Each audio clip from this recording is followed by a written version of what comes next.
Good morning, everyone. We have a great smoothie recipe this morning. And one of the main reasons that I want to show you this smoothie is that often I have people that will get a smoothie that is extremely fruit heavy. And so it's very sugary, but yet they're thinking, I'm getting all of this fruit, it's a smoothie, it's healthy. And yes, right, better than a soda, but we know that when we pulverize fruit, we know that it goes into the system so much faster. And so really I want you to think about a smoothie as something as a way that you can get your greens.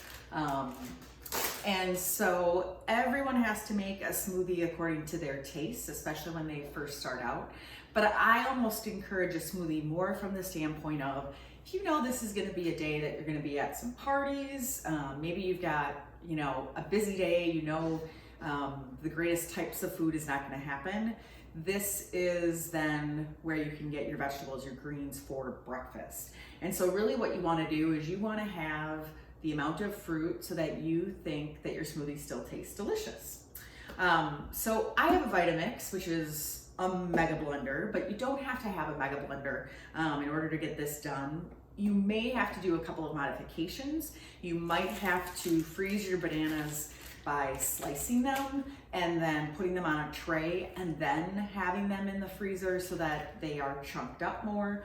Or you might want to use fresh bananas. Another thing about bananas, the longer that they sit on the counter, the more they build in fructose, and thus the sweeter they are. So you don't at all want bananas that look like this, certainly. We want bananas that look like this. And so whenever you go to save your bananas in the freezer, this is how we do them. We just throw as many at a time, and then as we keep accumulating bananas, we keep adding to this bag. You want them looking like this. This maybe tomorrow we would probably harvest them and put them in a bag. So you're gonna add to your blender 3/4 of a cup of mango chunks. You can get mango chunks just about anywhere. When you're thinking about frozen fruit, the biggest thing is just want to make sure that they haven't added any added sugar, that it's just the mangoes. But I find that that's pretty rare. Maybe only if you buy something that's like a set smoothie pack that you just throw the entire thing in the blender. So pretty easy to do there. Then I like to throw the spinach in, I throw in the frozen banana. I want to get the frozen stuff at the bottom so it gets pulverized. I'm just gonna let one of my bananas in there. Then I have a 1/4 cup of flaxseed. This is the perfect way to add fiber. It's an omega-3 fatty acid. And also a great study was done showing that when people added this in a double-blind study to their diet without any restriction in the rest of their calories, that they tended to eat less, and then on average, I believe it was about 8 pounds, weighed about 8 pounds less than the other arm of the study. So definitely something to consider. And has just that slightly nutty flavor. Hemp hearts and chia seeds would be your other option. Flax seeds for sure are the cheapest, but you want to get it milled.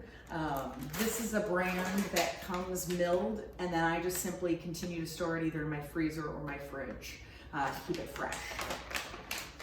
And then spinach, large amount of spinach. This would be kind of an amount for 2 people.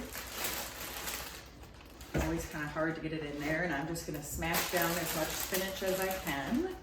And then lastly, I'm going to add some water. And then that is it. That's going to be what our smoothie is.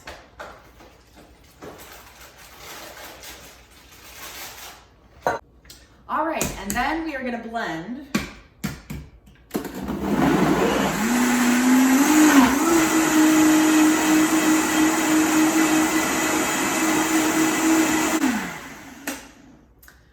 So as you can see, you get this fantastic green color.